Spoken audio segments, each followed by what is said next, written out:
Veamos en Hebreos 5:7. Y Cristo en los días de su carne, ofreciendo ruegos y súplicas con gran clamor y lágrimas, al que le podía librar de la muerte, fue oído a causa de su temor reverente. ¿Es este temor el que debemos de tener? Así de sencillo. Y debemos de confiar en algo. Dios mismo se agrada en ese temor. Salmo 103:17.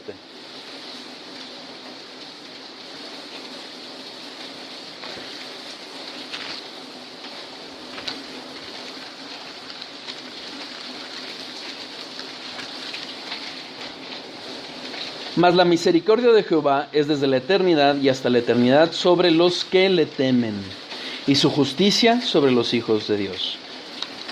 Dios va a mostrar esa misericordia sobre quiénes, sobre los que le temen. Entonces, queda claro que no es un temor servil, sino un temor reverente, y que finalmente, ¿por qué? No caigamos en entenderlo al revés, de que si ya le temo a Dios, entonces va a ser misericordioso con nosotros. No, es su misericordia la que nos lleva a temer de Él. ¿De acuerdo? Pero bueno, esa es una de las respuestas que tenemos que tener. ¿Qué otra respuesta? Una respuesta de obediencia. Reconozcamos nuestra pequeñez frente a Dios, lo vimos hace rato. Y la respuesta ante ello debe de ser obediencia. ¿Por qué el hombre no obedece a Dios? Muy claro, por orgullo, por rebeldía, como el mismo Faraón le pasó. Éxodo 5:2.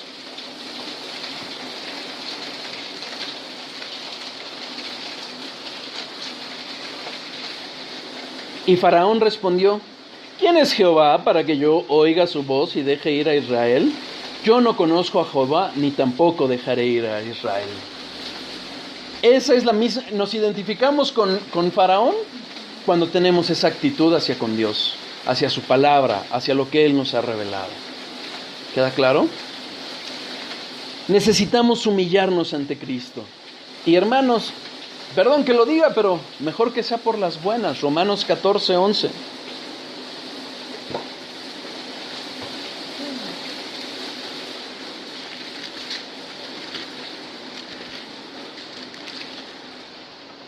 Porque escrito está: vivo yo, dice el Señor, que ante mí se doblará toda rodilla y toda lengua confesará a Dios. Podremos jugar a ser rebeldes, podremos jugar a ser dioses, porque eso es lo que sucede cuando nos volvemos rebeldes. Pero finalmente estemos conscientes de algo, que Dios es Dios, y toda rodilla, incluyendo la nuestra, se va a doblar ante Él. Clamemos a Dios. Salmo 119:36.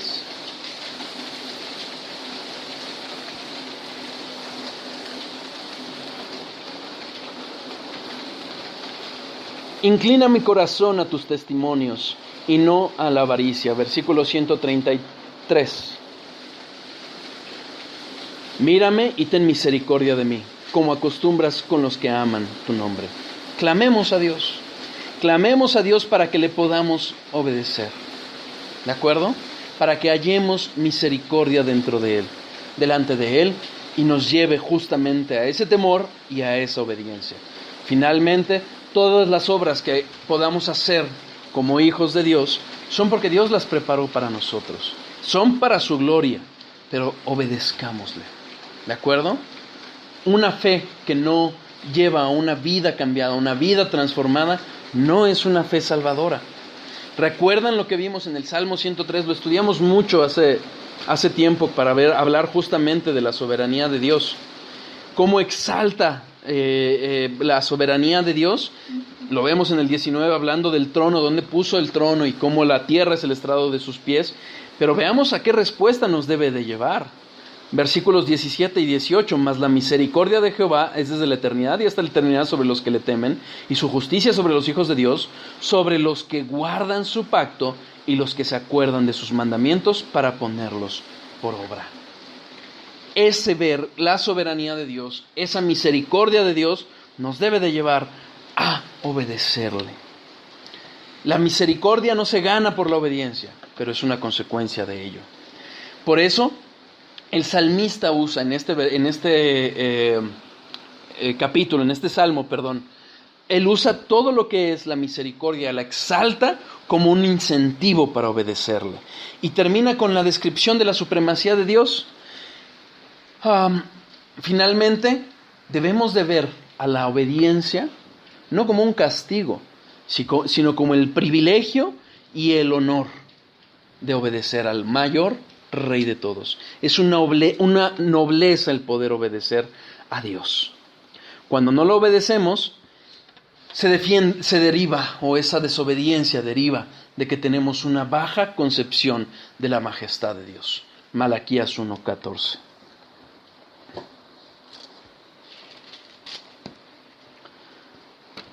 Maldito el que engaña, el que teniendo machos de su rebaño promete y sacrifica a Jehová lo dañado. Porque yo soy gran rey, dice Jehová de los ejércitos, y mi nombre es temible entre las naciones. Sabemos que Dios ha demandado, estamos hablando en el antiguo pacto, de los sacrificios y de ofrecer a Él, ¿qué? Lo mejor. Y justamente aquí viene un reclamo de Dios hacia su pueblo, porque le ofrecían lo que no le servía al hombre. ¿Y qué es lo que exalta o que resalta Dios en contraposición a esta desobediencia? Que Él es el gran rey. Él es el rey soberano sobre todo. Entonces, cuando nosotros bajamos esa obediencia o bajamos nuestra respuesta a su palabra, es finalmente porque estamos desconociendo que Dios es Dios. No estamos reconociendo su majestad. Miguel Núñez, parafraseando, habla de que la obediencia parcial es desobediencia total. La obediencia tardía es desobediencia pronta. Obediencia selectiva es desobediencia absoluta. El hombre, cuando desobedece, termina poniéndose en el lugar de Dios. Veamos el ejemplo nuevamente de Jesús. Filipenses 2:8. Y estando en la condición de hombre, se humilló a sí mismo, haciéndose obediente hasta la muerte, y muerte de cruz. En Hebreos, cuando habla de la disciplina, ¿qué es lo que dice? El autor de Hebreos dice que no hemos llegado aún a sufrir hasta la sangre para obedecer. Y vemos el ejemplo de Cristo. ¿Queda claro? Debemos obediencia a Dios. ¿Qué otra respuesta debemos de tener? De una eterna resignación.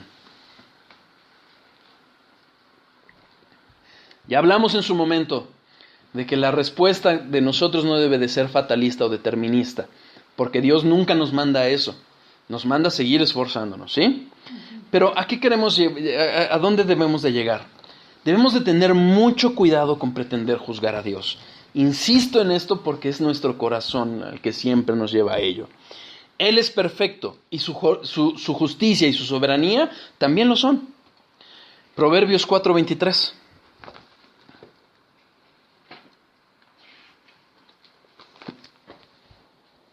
Sobre toda cosa guardada, guarda tu corazón, porque de él mana la vida. Cuidémonos de las dudas, de los cuestionamientos que surgen en nuestro corazón.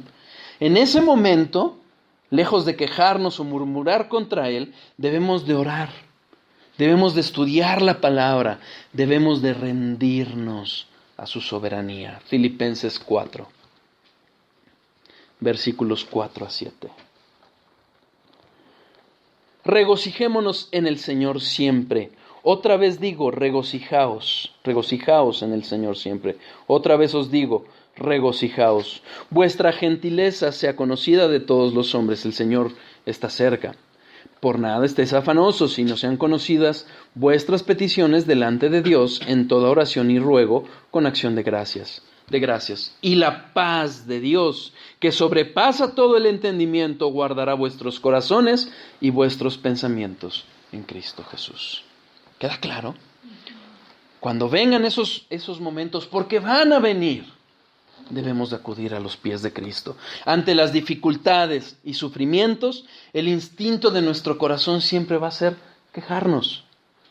Pero recordemos, la murmuración del pueblo en el desierto, ¿qué provocó? La ira de Dios. ¿Acaso no fueron al desierto ahí por el decreto de Dios? Claro que sí. ¿Acaso no fue por su bien? Claro que sí. Pero murmuraron y terminaron no solo pasando 40 años en el desierto, sino muriendo ahí y no conociendo la tierra prometida. No debemos olvidar lo que hemos visto a lo largo de toda esta doctrina de la soberanía. Dios, siendo soberano y providencial, es Él de quien nos quejamos cuando nos quejamos de las circunstancias. Cuando nos quejamos del tráfico, cuando nos quejamos de las inundaciones, ahora que está lloviendo en temporada extraña. Si murmuramos y nos quejamos, no, es que no me quejo contra Dios, es contra las circunstancias. No estamos quejándonos contra Dios. Recordemos algo muy importante. ¿Qué merecíamos? El infierno. Por eso, algún autor dice, todo menos que eso es misericordia. ¿Sí? Fíjense, vamos a ver 4 ejemplos. El llamamiento de Samuel. Primera de Samuel 3, 12 a 13.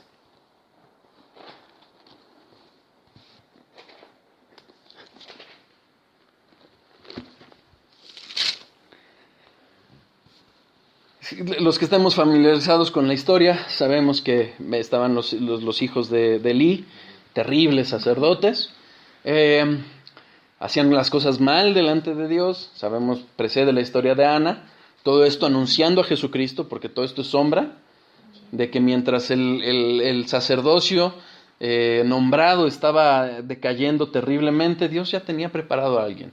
¿Y con quién nos lo anuncia? Con Samuel. Y viene el llamado a Samuel, ¿y qué le dice a Samuel?